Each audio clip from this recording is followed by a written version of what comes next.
Topic of today's discussion is careers, win at work, and we have three eminent personalities, all belonging to the HR world with decades of experience behind them, amongst us to share their thoughts on the subject. And now let me introduce them all of you. We have first Dr. Ankita Singh. Dr. Ankita, she is the Senior Vice President and the Global Head of HR at Cygnus Datamatics. She has over 19 years of progressive experience in managing and leading various aspects of human resources, spanning across high-placed business domains of ITES. In addition to all functions of HR, she has also excelled in establishing innovative and competitive initiatives and institutionalizing a strong performance-driven culture at Cygnus, which has resulted in the company being certified as a great place to work. And recently, Ankita, she was also been awarded amongst the Forbes India's top 100 great people manager by GMI India. Welcome, Ankita, on the panel. Next, we have Dr. J.C. Christie. He has a total experience of nearly 3 decades in this industry with a strong in-depth functional expertise across all the facets of human resource arena. He has got a diverse variety of exposure of working across education, IT services, IT product development, ITES, HR consulting sectors, and currently he is working with the international recruitment consultancy firm Convet as Vice President HR and Operations. Dr. Jesse, welcome on board. Thank you.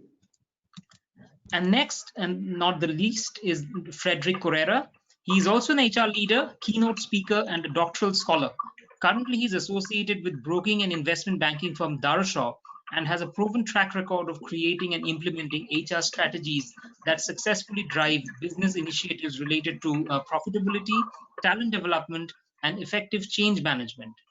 He's also adroit in assessing existing processes and accordingly designing and implementing measures aimed at enhancing process efficiency, organizational effectiveness, and employee potential and morale. Welcome, Frederick, on the panel as well. Hi, thank you so much. Great. Now that the introduction being done, I will jump over straight to, let me throw open the session to questions. And I'll have the first question directed towards Dr. Singh. What, according to you, it could be the impact on careers in this pandemic situation? I think impact is already seen and it's humongous. So if you talk about the coronavirus outbreak, I think it has taken unexpected hit to many industries around the world. Some saw sales go up, wherein other industries they experienced a huge slump. Many non-essentials businesses were forced to close. I mean, just a couple of scenarios for us to understand the situation or the impact on career. So a lady who is 49 years old is worried as her son is set to join college next year and her company has slashed her salary by say 40%. An intern who's worried about his job application as the recruiters continue telling that we don't have a clarity yet. We don't know by when we start hiring. Forget about organizations reimbursing expenses. I think employees are proactively identifying and investing in themselves because they are all worried, scared, and they just want to be as much prepared as they can be for the future or even for the present. There are cases where there's no pay cut and people are actually part of double income families. Even they are making adjustments in their lifestyle and are spending more cautiously. And an employee who has been released from a company is requesting for an extended LOP as he's not able to get a job anywhere else because of this COVID. So these are a couple of scenarios where we understand the kind of impact. It's like people who are trying to get into an industry or people who already exist. I mean, everybody got impacted, and it's huge. It is so much evident. If at all, I refer to the recent study that was conducted by ILE. Even now, which was very recently done, even now it says that 21% of people around us they fear losing their job due to this crisis. 14% are still concerned about losing their jobs in near future, even after the COVID is over, because they know that impact is going to be much longer than what we foresee. 26% expect to miss out on their promotions and increment just because of the COVID crisis. So when we overall talk about this, I think the way we used to work, connect, communicate, collaborate, everything has changed. Probably we have witnessed the biggest shift of the era or decade. So yes, I mean, impact is humongous. It cannot be ignored. It cannot be unseen. It's right there, and I think people are coming back to a little normal, just to adjust in the new normal. More of Mhm. it is by self-adjustment. We are just trying to fit in. Now, the second part of the question, um, you know, how well or what will be the scenario where we will be able to survive, or how we'll be able to take care of this impact, if at all, anybody who is trying to. So when we talk about careers, I think individuals have to have um, you know a defined vision or a path. They have to understand that COVID, obviously, it has distracted, it has disrupted everything, and the impact is there, but probably it is short term, long term, nobody knows.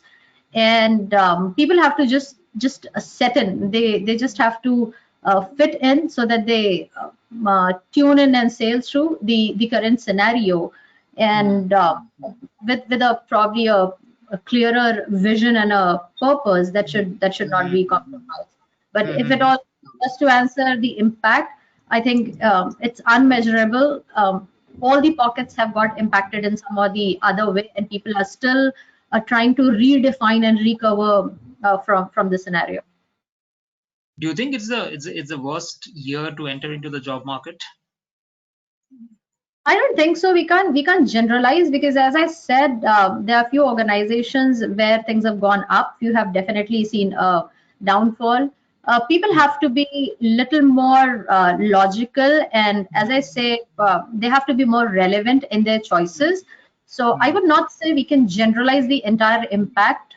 You can't say this is the wrong time, because there will be never a right time for Correct. any investment, even if it's your career or job investment. So you just have to understand the scenario, you have to understand the situation better, and whatever best option is available, you have Mm, to transform yourself, you have to invest mm, really well in yourself, and you have mm, to make that shift very mm. swiftly within the Okay. time period that is probably defined by the undefined scenario like COVID. Correct.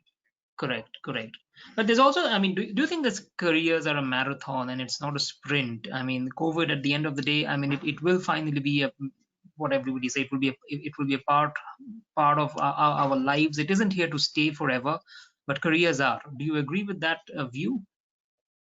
Yeah, I think fact is, no matter how good or bad a situation is, it won't stay forever. So, as I said, our role is to probably fit and tune in and sail through. What I mean by that is, when you talk about a marathon, there will be phases where you have to go slow, because the patches are such. But probably you put in more energy to ensure that you don't spend too much time, or you don't waste too much time, or you have to put in a little extra to cover that patch, and that's where you have to be ready probably to take care of that situation or scenario. But obviously, when we talk about career, it is more prolonged, it is more defined. The Hmm, length, at least we know, even if we are somewhere in the middle, we know how much is left. If we are hmm, starting, we know how much we have to walk through. hmm, So hmm, when we talk about COVID, definitely it is a much shorter phase, and individual has to keep in mind the longer phase, or the long term goal. But at the same time, you have to take care of the current situation, which can be as hmm. short as 2 months or as long as an year. And Correct. right through, I would say, I mean, no matter Hmm, if it's a sprint or a marathon, you have to probably base your approaches on those three things, wherein you keep learning from past, you give best to your present, because you know what the current situation is or current scenario is. But at the correct. same time, when you're talking about a sprint or a marathon, you have to understand or explore the future as well and prepare really well. So whatever, probably as we know, when we talk about directionless or very vague future or a road ahead, but whatever little can be seen, you just have to prepare yourself and be ready to meet those challenges or cover the path. Correct. I think that right now, I mean, the best method would be to obviously prepare yourself for the best and sort of lie low. Uh, thank you so much, Dr. Singh. I mean, very relevant points made. I'll move over to Dr. Jesse now. Do you think that one can secure his dream job in this current turbulent environment, and really how to identify the right company to work with? Because there are so many, ifs and buts.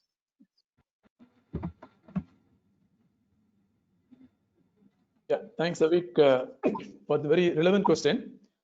In the normal scenario, a student will depend upon mainly the placement department of a college to secure the job. However, in the current scenario, I would like to encourage the students to carry out the following steps if they want to secure their dream jobs. Okay, so I just want to list down a few steps.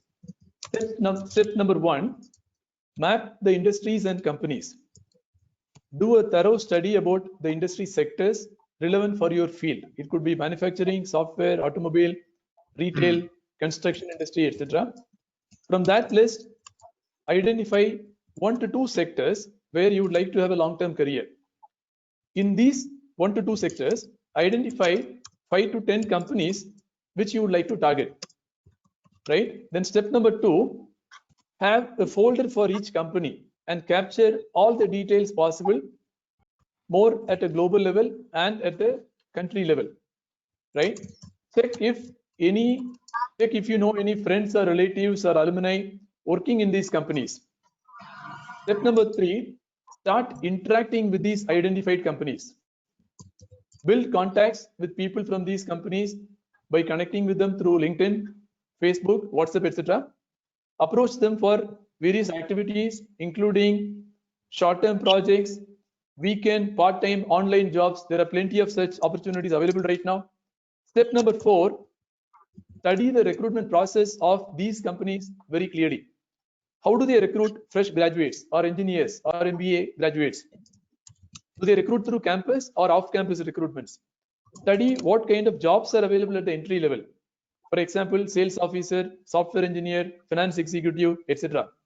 What's the selection process? Is it a written test followed by GD followed by interview, or written test followed by interviews, or multiple rounds of interviews? Why it is important to know? Traditionally, what happens in the college, you will be informed by your placement department that next week so and so company is coming for campus recruitments.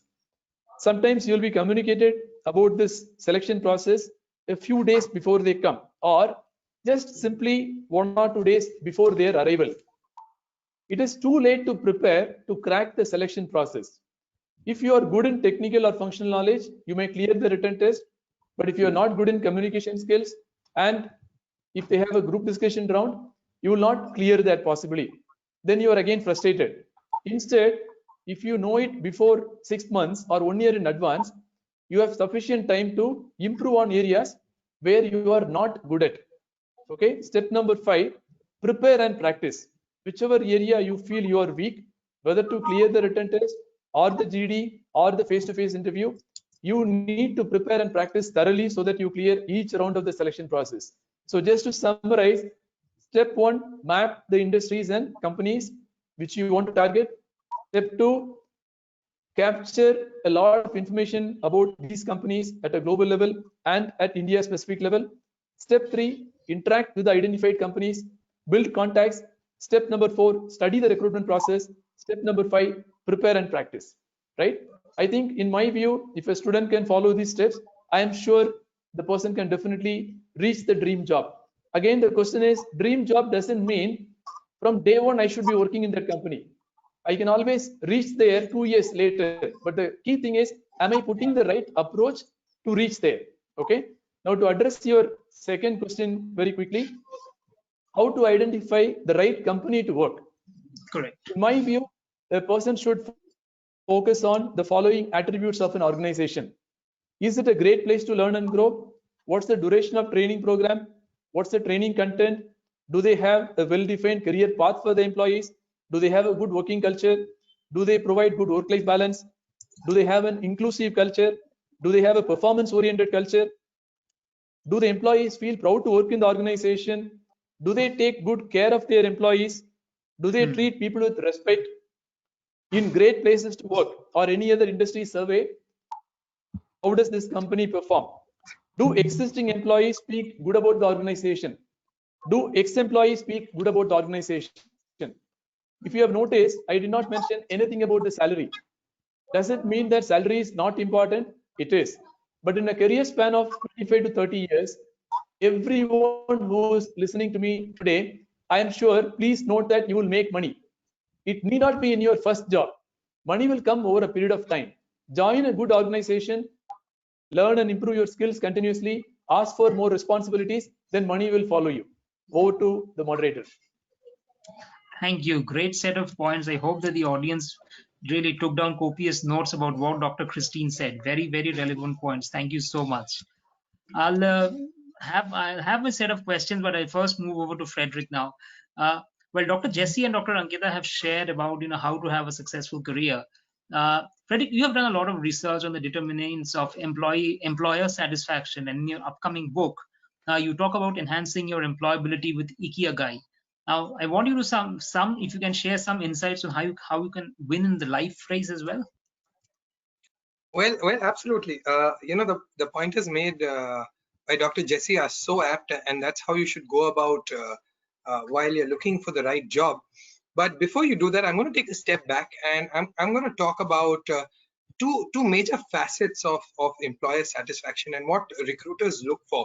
So I went out to about 600 recruiters who go to campuses and of course hire talent across the country, and I did try and understand what are the determinants which determine employer satisfaction, because employer satisfaction as a construct is very close to the close or bears a very strong correlation with employability. Of course, there are various other factors, and what it appeared to be that there are two major factors. One is the self-directedness of the candidate, and the other are the distal factors or the contextual influences which impact employability, like the college where you went to, the organization where you work, the kind of culture which you're brought up with, your kind of friends you've grown up with. So a lot of things impact the way you think. Now, while you cannot change these contextual influences, what you do have in control is your self-directedness. And there's where the start to the entire journey which Dr. Jesse spoke about comes from. You need to have career clarity. And career clarity is something which a lot of recruiters look for one simple reason. If you know what you want to do in life, if you know how our organization is going to help you get there, then I'd like to work with you. Because if many people want to go with the flow, they have this Niagara complex. What's the Niagara complex? We'll just go with the flow. Wherever life takes us, we'll go there. Only after a point in time they realize, when they're going and the current slowly becomes stronger, they enjoy and they leave paddling their boat, and they reach a stage where they hear the rumbling sound of the waterfall. They have not paddled enough, the currents are so strong, and they're heading for a crash. So now that I've shared a little bit about that, I'd like to focus on how important it's to have a fulfilling career and the importance of Ikigai. So what is Ikigai? Ikigai is a very simple concept. Of course, this also has come from the Okinawa Islands and a lot of research. But in simple language, Ikigai is nothing but the overlap of four things. One, what you like, what you're passionate about.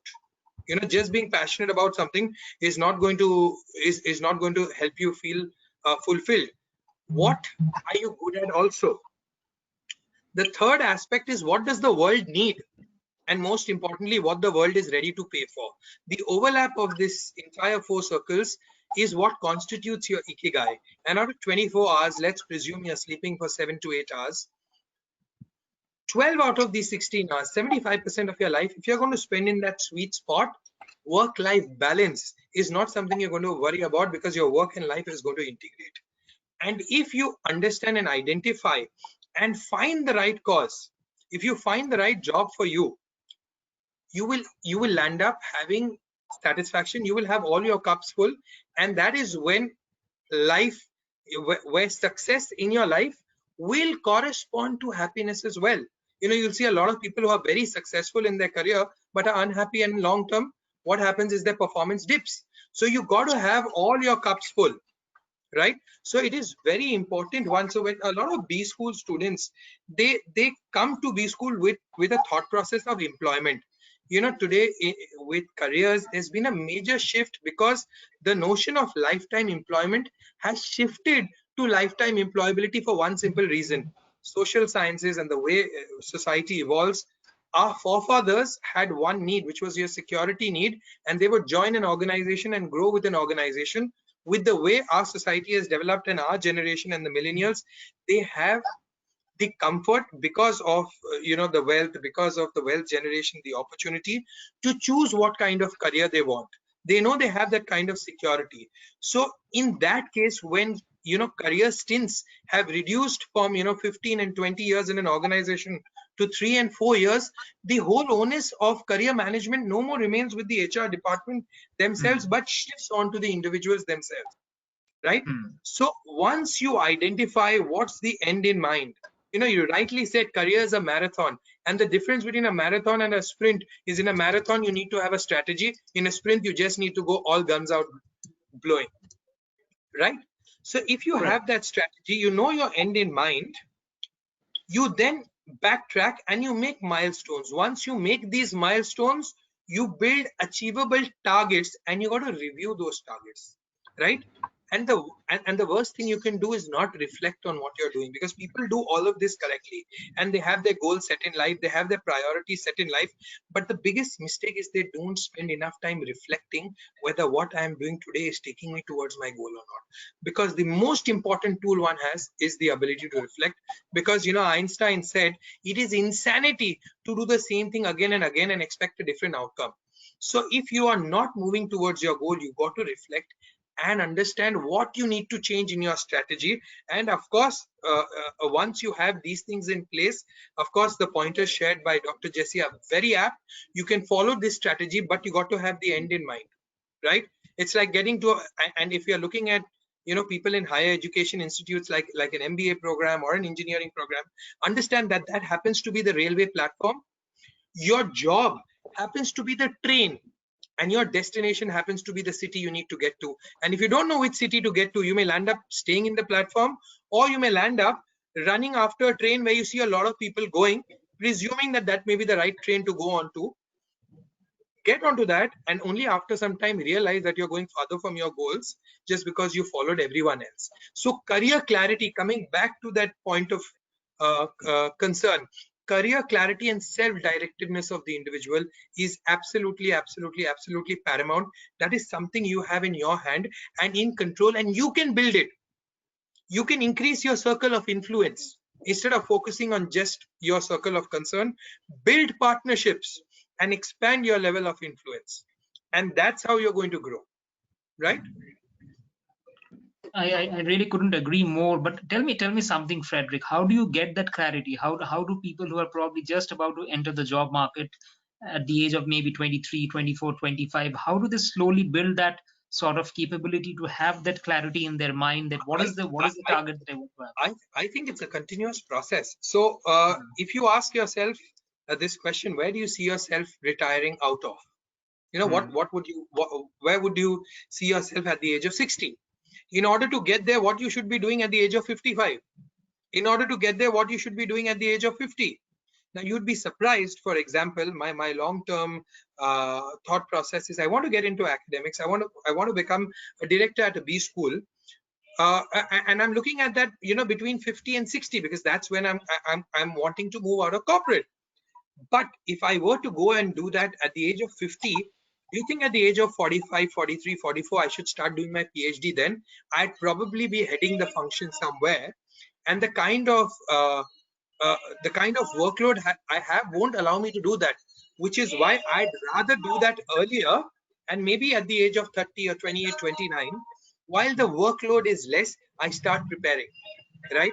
So one who prepares ultimately wins. So you got to have that foresight, and you got to break it down into measurable milestones. Now, I'm not saying that you think about getting to Calcutta and get onto a train which is going directly to Calcutta. Maybe that's not possible, and it's idealistic. There may be some trains which are absolutely full. There may be some waitlisted. There may be some reservations against cancellation. You just get on the train which is going in the right direction, right? And then you got to make shifts, because you aren't like Dr. Jesse said, you may have this goal that to get your dream job, this is what you need to do. Your first job is never going to be your dream job. You got to be ready to get down on your knees and uproot the weed from the roots, and not just cut them out. So you got to put in the hard work, and you got to start, and understand you will never get 100% of what you want. You may get 60-70%, right? The rest you got to develop, and slowly but surely, and that is what is your evolution, and that is employability. You got to start moving your focus from employment to employability. Employment is incidental; it will happen one day, right? Employability is your strategy to get a job, to be successful at that job, to grow a job, and to grow at that job, and when required, to have the ability to switch the job. If your focus is on this and you develop this strategy, you will be successful, you will be happy, and not only will you have a successful career, but you will have a fulfilling one as well. And probably to have those skills that will make you stay relevant as you grow old. You need to do a skill audit. So in order to do this, what is the skill set do I need? Do I need? What is it that I have? Now, how do I make this gap? Now, that is what is your career journey. Now, in order to get that, these are the skill sets I need to have. Now, let me start developing these skill sets, right? Then you keep reassessing. Okay, 6 months have passed. What have I done? Have I developed this skill set or not? Right? Now, you cannot only depend on the HR team or the HR personnel to plan your career, because understand, let's be very open, while they would be interested in doing that, their primary interest is doing that keeping in mind the organization's long-term position and where you fit in the organization. Right?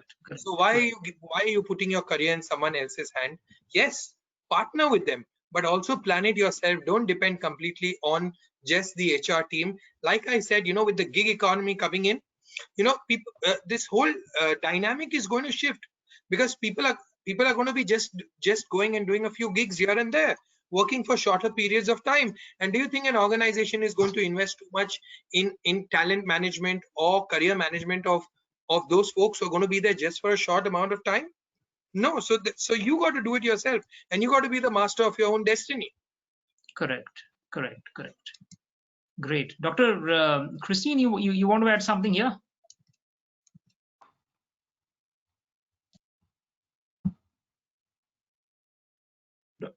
Dr. Jesse, can you hear me? Oh, there seems to be some problem with this video. Yes. Yeah. Am I audible? Yeah, you are audible.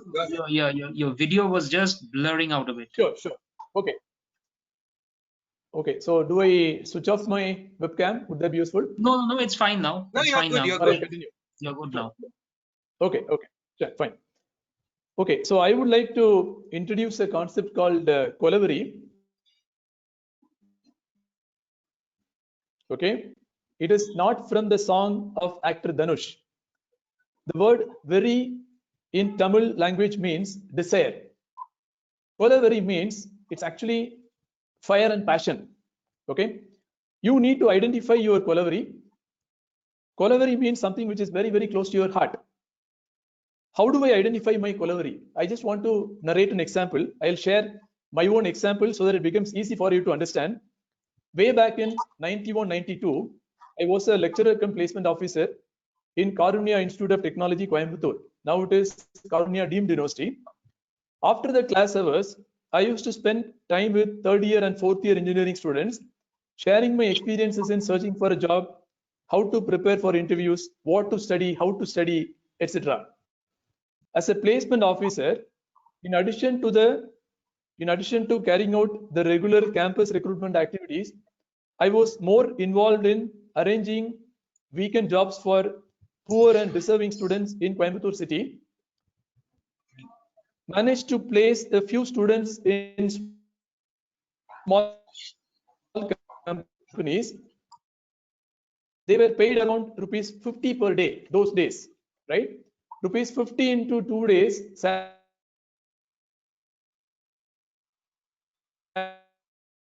Okay, there again seems to be some problem.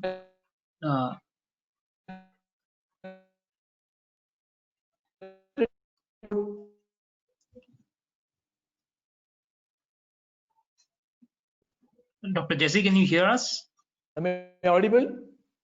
Yeah, you're Yeah. audible, but you're breaking up. Yes.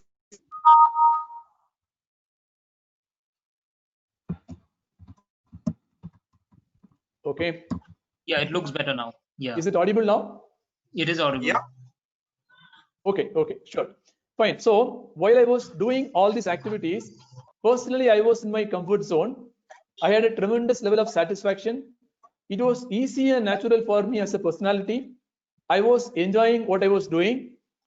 These are symptoms to identify if you are operating in your Kollaveri zone or not. You can start loving your job, and that can also become your Kollaveri. Is there any other way to identify? Yes, you can convert your hobby as your job and make it as your Kollaveri. Hence, the best thing is to try and convert your hobby as your job. Then you don't need to work for the rest of your life. The best example is A.R. Rahman. Has anyone heard of A.R. Rahman making a 1 hour motivational speech? No. Why?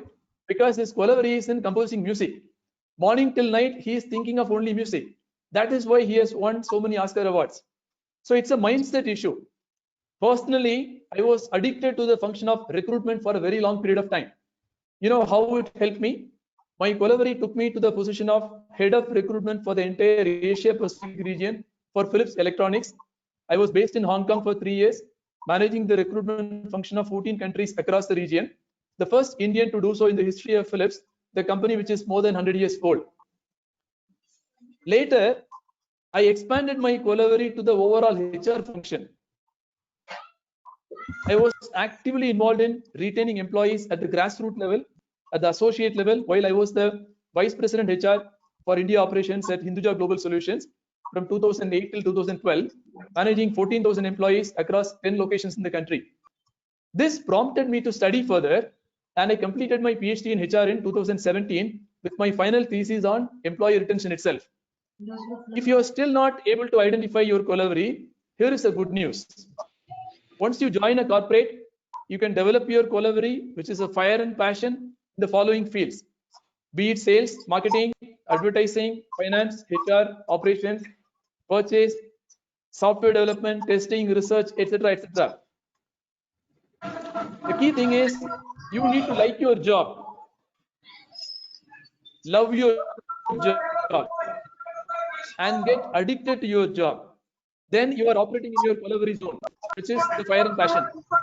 Please identify your Kollaveri as early as possible in your life. Then you don't need to work for the rest of your life. You get paid for your Kollaveri, which is your fire and passion. Let me end here by asking this question: what is your Kollaveri today? Over to Mr. Avik. Great, thank you so much. Yeah, Kollaveri, the fire and passion. I mean, to be very honest, I always thought that I always knew the meaning of Kollaveri as something else. Either it was more of anger or something, but that this is a completely new meaning that I got. I was completely wrong actually. Anyways, moving over to Dr. Singh. What do you think? With the onset of the gig economy, what do you think will be the impact on career planning, and from the students' perspective as well as from the company's talent management? What will be, I think it is already there. So gig economy, when we talk about, has become mainstream much sooner than we actually expected. It got a thrust with the introduction of internet-based aggregator services like Uber, Zomato, Ola initially. And for a recognizable reason, the crisis has probably intensified the exposure and acceptance. So if we talk about organizations, or for that matter, candidates or students, I think everybody is focusing on those immediate wins to recover and thrive in a given crisis. So when we talk about companies or individuals, I think everybody has strategically started evaluating the benefits of an alternative or shared or gig employment workforce model. I was just recently going through, this report of Aon, where which was labeled as decoding the gig economy, and where they presented the sector-wise segregation. And I would not say I was surprised, but the shift is so powerful when they were talking about FMCG or pharma, wherein the current percentage is somewhere close to 15, and they say in next 2 to 5 years it would be as high as 69% with respect to gig workers. If you talk about BFSI, then current is 32, which will go up to 56%. Technology, BPO services, obviously there is a shift from 57 to 60 or 47 to 76, but there are sectors where probably the jump or the hike is going to be humongous. So we all know, and I think as initially we were discussing just before the call, that it's not about working from a place, it's more about working from anywhere. And organizations as well as individuals, they are all getting prepared to get into that model. There is already a visible shift from the conventional 9 to 5 job to the suit your schedule model. The future is about relevance, as in who can do what, not about where we work from or who else we work for. So we've been talking about, we know that we have policies that if you're working at one place, you cannot work for some other company. And those things are disappearing from the chart, and probably it will further go down to 60 or 70%, because now people have started exploring shared resource options as well. So in literal terms, it will be boundaryless organizations and boundaryless employment. Strategies now or later will be formalized, molded, bent, and adjusted to define the guidelines to protect the new boundaryless workplace and workforce in the most anticipated shift, the gig shift. And when we talk about organizations, I think they are already set. Look at the number of benefits, look at the flexibility it gets in along. With respect to individuals, working from anywhere, working as per your interest, taking that break whenever required, so you can actually bounce back with more zeal, with more aptness, with more relevant knowledge and skill set. All these things are practically possible that we just thought of. People wanted to have a more meaningful, purposeful, defined, with direction. You have your career path defined. I think gig economy gives all that uh, needed flexibility as well as the direction.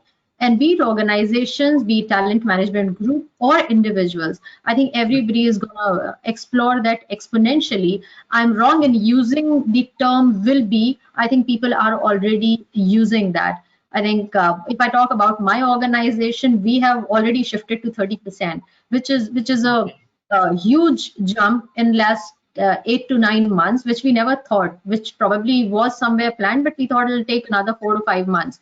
But because of this crisis, COVID crisis, and at the same time, the acceptability and adaptability of individuals as well as the organization, I think we are all in that shift where we know that the new economy is going to be gig economy. So students or the working professionals, I think we all have to be ready to be the best versions of ourselves, wherein we know that if this is the right job for me, I am the right fit for that. And it's about those small projects or long-term projects. I mean, there's no definition as such. As I said, it's just going to be more about relevance, who can do what, and who probably can be the best fit. What is the reason why sectors like FMCG was saying would see a huge shift towards gig economy compared to other sectors where it's pretty much already prevalent?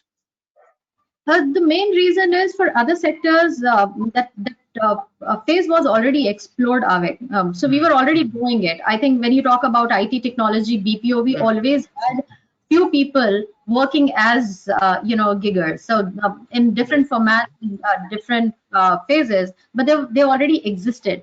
FMCG, where we always had this misconception that you have to be there. There were security reasons, there were automation reasons, there were so many things lined up where we never thought that this will be the right thing to explore. But I think this is the phase, this is the crisis where with respect to employment, unemployment, the options you get with respect to the resources available in the free market, people have started exploring that much. And in these 5, 6, 7 months, you have seen that jump. You have seen that consistent jump of 15% of FMCG already moving to 2025. And that's the reason, as close as 2 to 5 years, they have projected something which is very close to 70%, which is 69%, as the Aeon report says. So they have started exploring, and as I said, the acceptability or the experimentation has become more normal than the conventional approach which we always had till date. Okay, okay. Dr. Jesse, also keen to get your views on this. What are your views on employee retention, and what are the factors that determine one spends, his or her time at a company? Yeah, I think in my view, employee retention starts right from the time the prospective post candidate applies for the job, not after the employee submits the resignation. Unfortunately, many organizations, even today, they think employee retention starts working as a concept moment a person resigns. They think that is the time to start to retain, right? So retention is an ongoing activity. Secondly, why do people stay in an organization? In my PhD thesis, I have used Herzberg's two-factor theory.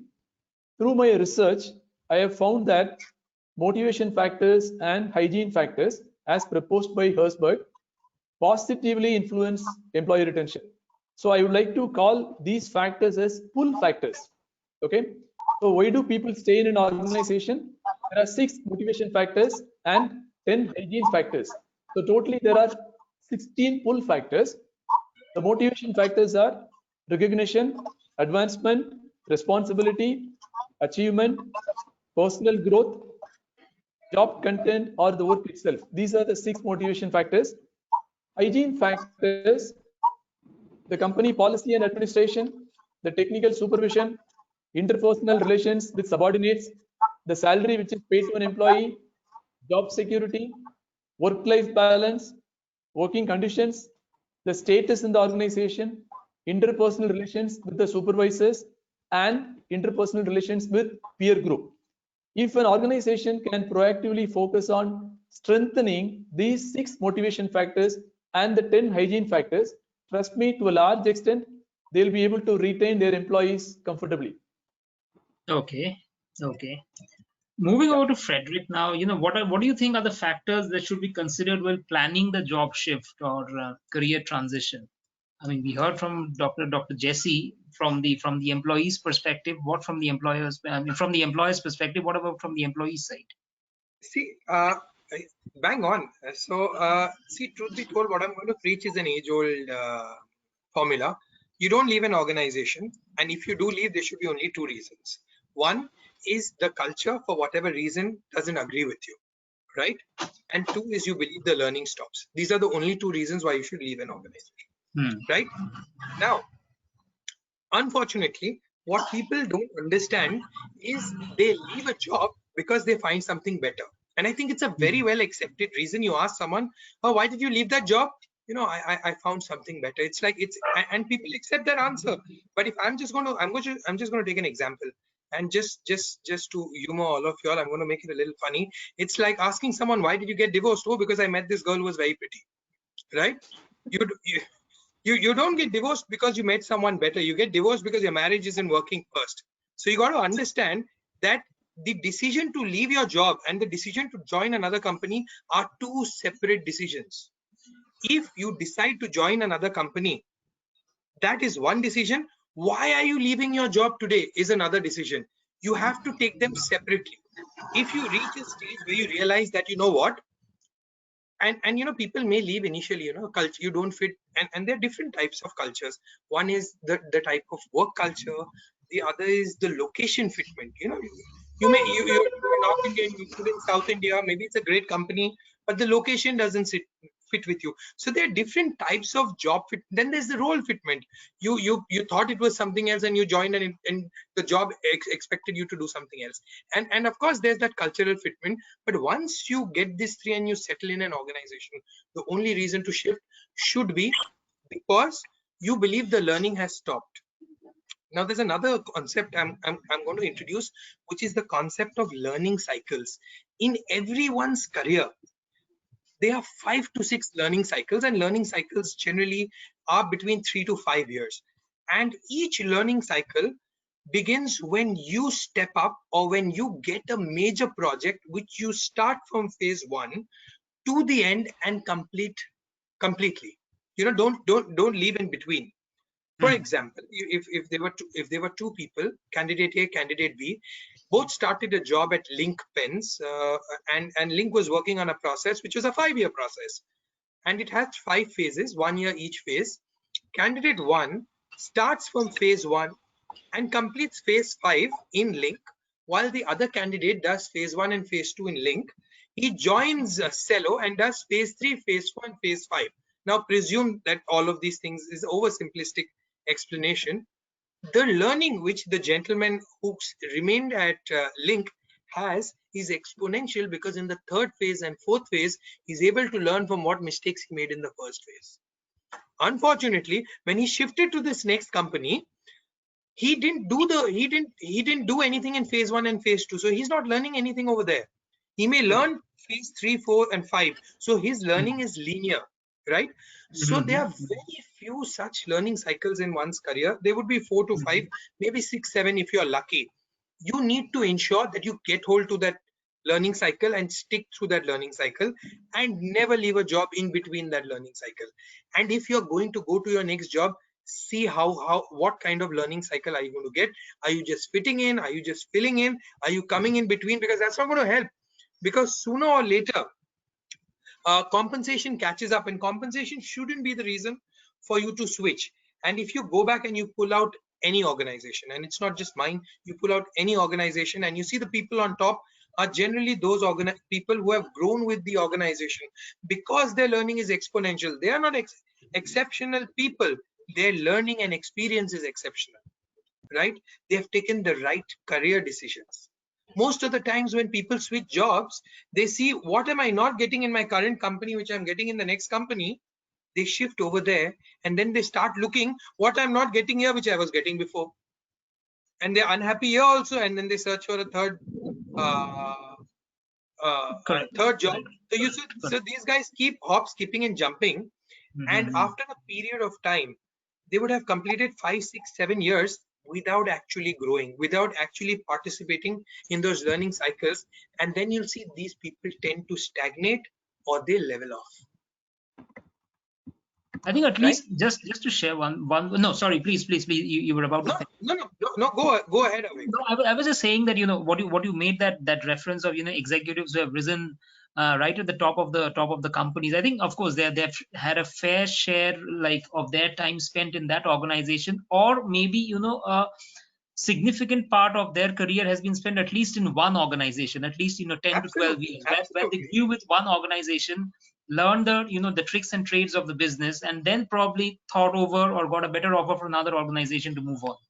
So Avik, I'm going to let in a small secret, and I talk about this I talk about it very briefly in my book, where you need to aim to be successful in the second half of your career. You see, when you're running in a marathon, you don't look about getting the lead in the first 2-3 rounds. You wait. You let the inexperienced people run and move fast.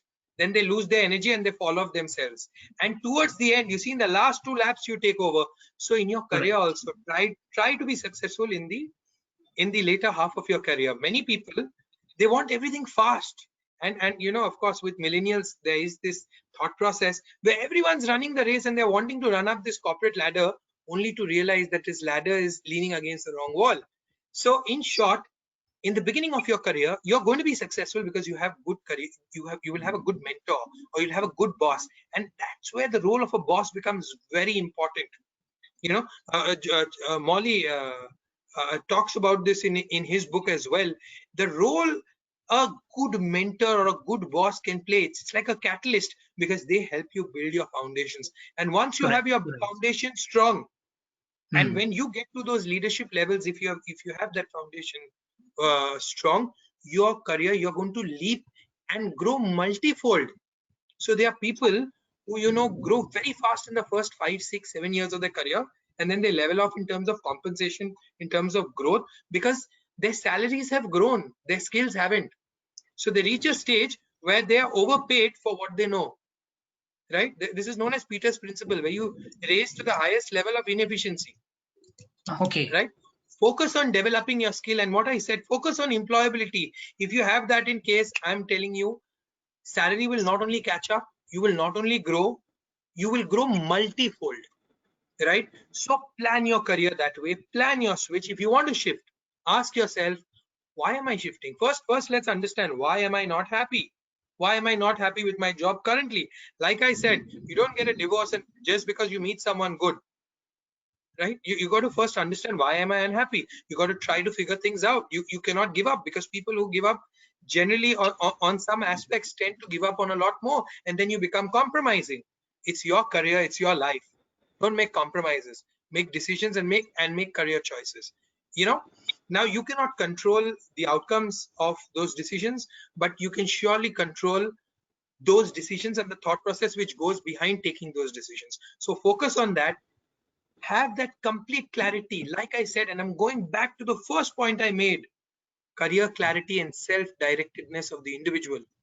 As long as that's in place, like Ankita said, if you have a goal in mind, like Dr. Jesse said, if you do your homework and you prepare, you will win. So you need to prepare to be successful. You know, people say, you know, positive thinking, and I you know, because of the secret law, people start saying, you know, positive thinking, you know, you be positive, you'll get everything. Well, I'm going to give you an example. Mike Tyson didn't become world champion by thinking he will be the champion, sitting in his living room, having beer or drinking beer and having popcorn. You know, just by saying, I'm going to do this, I'm going to do this, it's not going to work. He was out there, he was in the gym, pushing himself.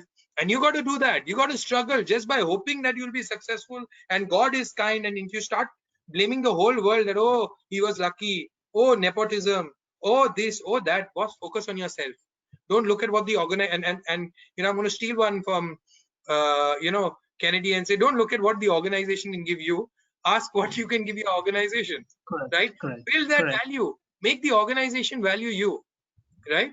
And if you focus on your employability, you will know when to make those career shifts. You will know that in order, is this, now I know that this job till here has given me what I have to. Now, in order to get there, I need to develop this. And in order to develop this, I need to shift my job. There has to be a reason, there has to be a plan. Great. Right? Great. Just shifting because you're getting 50,000 more, a couple of lakhs more, or a fancy designation doesn't work. Identify your career anchors. Do a battery of psychometric tests. Understand who you are. Don't wait for the company to understand you. You understand who you are. And then find out which is the environment in which you can thrive in. What is the kind of work which you will excel in, and start finding that overlap and move in that direction. I hope I've been able to capture exactly what needs to be done, but giving a panoptic view and not a, you know, step-by-step approach, because it's impossible to do a step-by-step approach. It is your life and your career. You got to find your way yourself. Correct.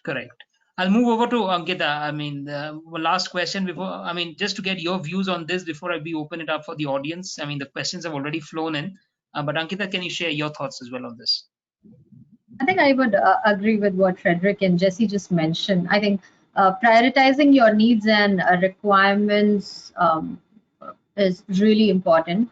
100% perfect job option will never become a reality. There will be compromises. There will be something which will shortfall of your expectation, and I think that should be okay. But yes, those three questions should always be asked before you join an organization or you decide to leave your existing one. One is the purpose. What's the reason behind your act? Why you want to do it? Whether you are, about to join a new organization or leaving the current one. Second is relevance, which is how well you fit in. As I think Frederick also mentioned, it's not only about the organization, what organization can do for you, but how well or how meaningful you can make your existence when you are with your current or the next company. And the third one, I would say, is opportunities. So employability versus employment. I mean, learning mindset is the need of the hour, is the need of the future, and is that getting enabled by the organization you are part of? Because if at all that remains intact, be it your current job or your future possibilities, you will be able to catch up. You will be able to make your existence meaningful in whichever form or wherever you exist. So these three things I think should be kept in mind: purpose, relevance, and opportunities. And if at all the answer to all these is yes and positive, you should not think twice before you make that shift or you join a new organization. Okay, great. Thank you, Dr. Singh. We're almost at a hard stop time, but I think we would have a few extra minutes to accommodate the questions that the audience has posted. Uh, Ashok Chopra, he asks that how can I, and I think Frederick would be the best guy to take this. How can you explore your interests and find your ikigai? All right. So first and foremost, I'll share this with an example. Like I Sure. said, you need to find an overlap in 4 circles, right? So suppose you like cricket, right? You've understood that you like cricket. Now you got to understand your level of competence, how good you are, right? Are you good to make it to the Indian team? You may not be a great cricketer. You may have a lot of passion for cricket. Now let's try and understand what skills you have. Maybe you're a great communicator, right? You're passionate about cricket. You're a great communicator.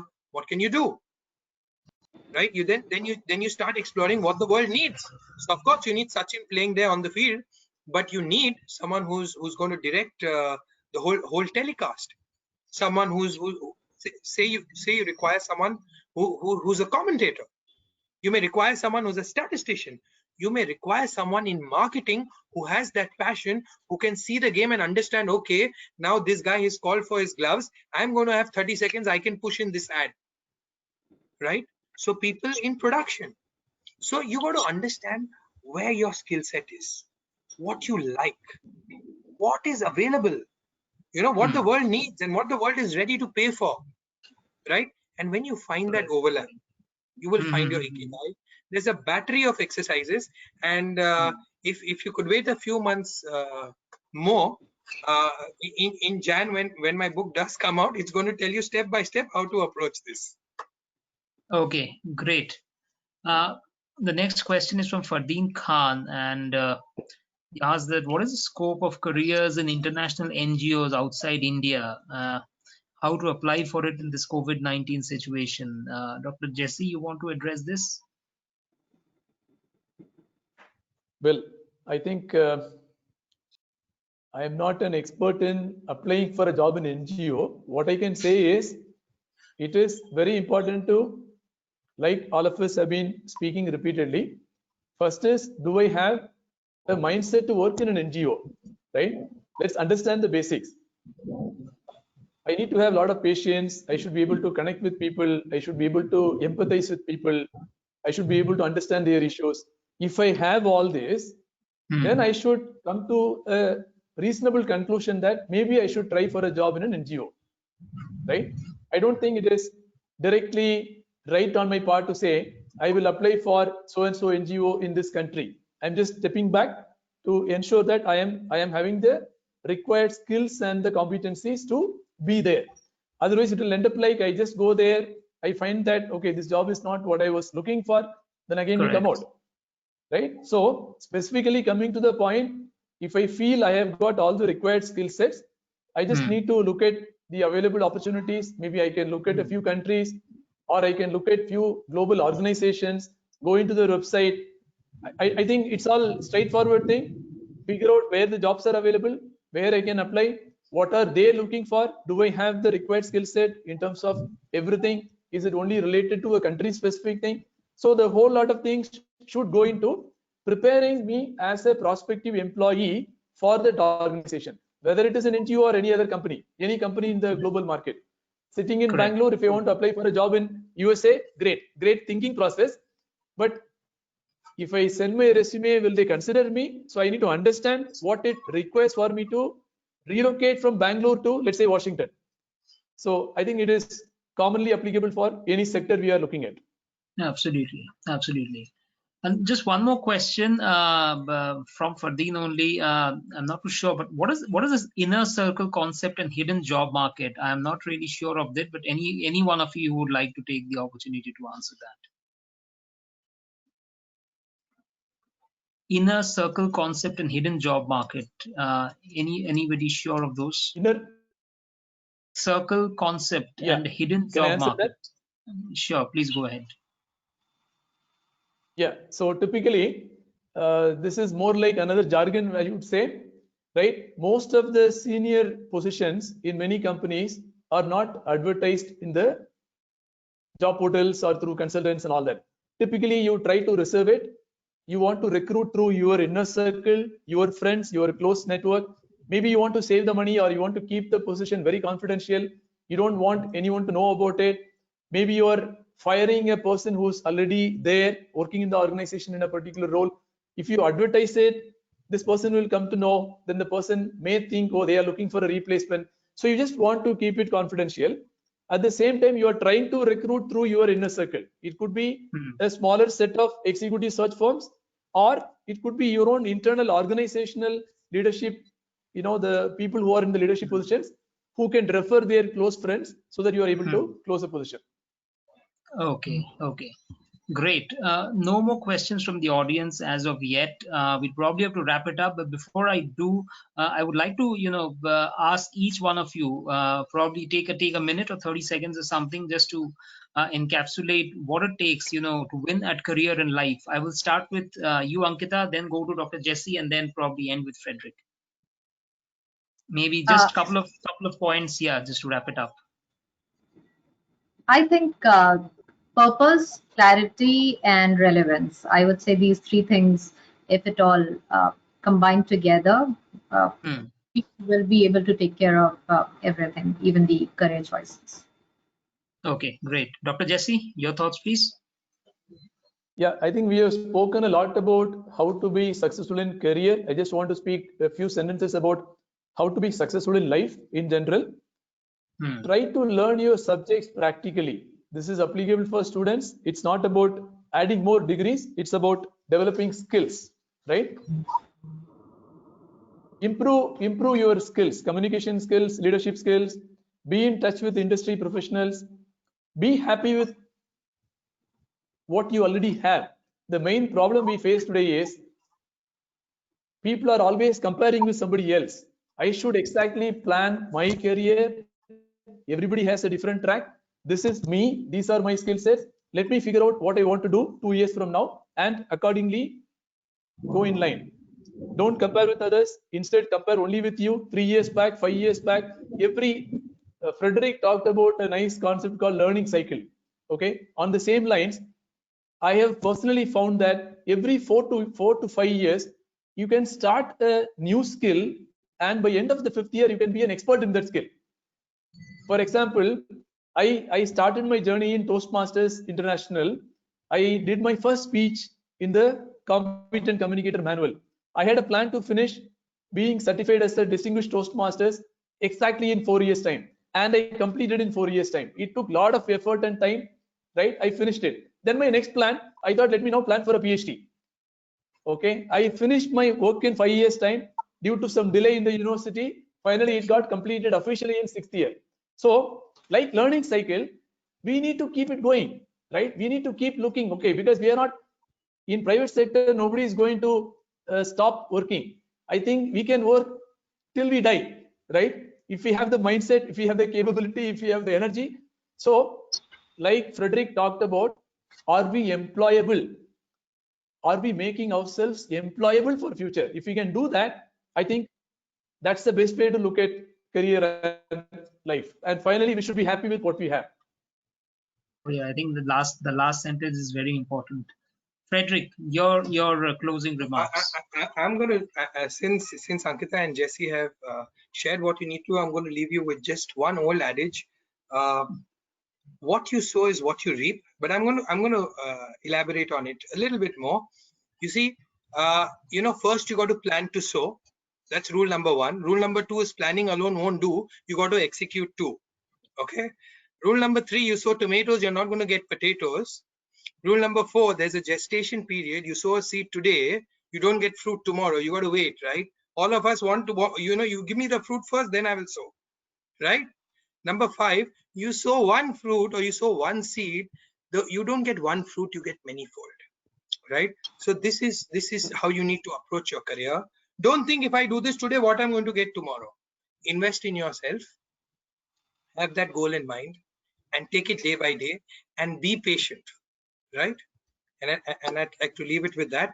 So know where you want to go and just keep moving. Take a small step if you have to each day, but ensure you're moving, right? And moving in the right direction. Correct. That's all. Wonderful. Thank you. We got to wrap it up now. Thank you, Frederick. Thank you, Dr. Jesse. Thank you, Dr. Singh, taking your time out to attend this session. It's been enthralling, it's been engrossing, and it's been pretty captivating, especially, all the relevant points that you guys, all of you made to, to win, to be successful at career, to be successful at life. I mean, there's no set formula. It's again upon individual people, but then there are certain common plans or certain methods that one probably needs to follow to attain that desired objective. Thank you once again for attending that, and have a great evening. Thank you so much. Thank you. Thanks, Thank you very Thank you. much. Thank you so much. Thank you. Yeah. Thank you. Bye-bye. Thanks, Abhi. Bye. Bye.